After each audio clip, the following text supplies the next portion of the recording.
కథ బాగుంటే చిన్న చిన్న హీరోయిన్లతో పెట్టి తీసిన సినిమా సూపర్ సక్సెస్ అవుతుంది. కథ బాగోకపోతే వందల కోట్లు వేల కోట్లు ఖర్చు పెట్టినా ఆ సినిమా ఆడదు.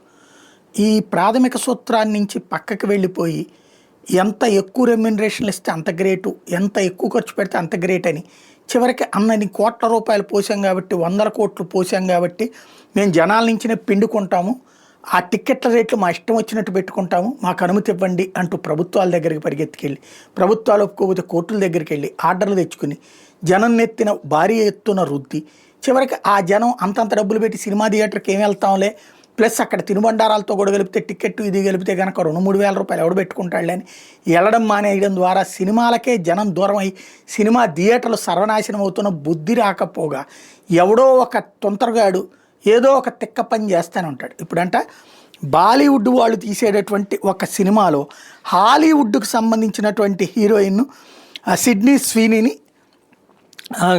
పిలిచారట. దానికి గాను ఆమెకు ఆఫర్ చేసింది ఎంతో తెలుసా? Indian production company 530 కోట్లట. 530 కోట్లతో 53 సినిమాలు, చిన్న బడ్జెట్ సినిమాలు తీయచ్చు, పెద్ద బడ్జెట్ సినిమాలు కనీసం 2 తీయచ్చు. ఒక్క హీరోయిన్కి అంత రెమ్యునరేషన్ ఇస్తారట. ఏముంటుంది అంటే మరి ఆ డబ్బులు ఇచ్చే ప్రొడక్షన్ హౌస్ ఓనర్కి ఏమన్నా కాస్త దురదేమన్నా ఉందేమో తెలియదు. ఇంత డబ్బులు చివరికి అవి వాళ్ళు ఓకే చేసి సినిమా వచ్చిన తర్వాత 530 హీరోకి 800 కోట్లు ఇవ్వాలి. మిగతా అంతా కలిపితే 1000 కోట్లు 1200 కోట్లు పెడితే అప్పుడు సినిమా ఆడకపోతే ఏమైపోతారు అంటే అడుక్కు తినేది డిస్ట్రిబ్యూటర్లోనూ నిర్మాతలు వీళ్ళందరూ. కానీ ఎవడో ఒకటి తిక్క మూలంగా ఇవి జరిగిపోతూనే ఉంటున్నాయి.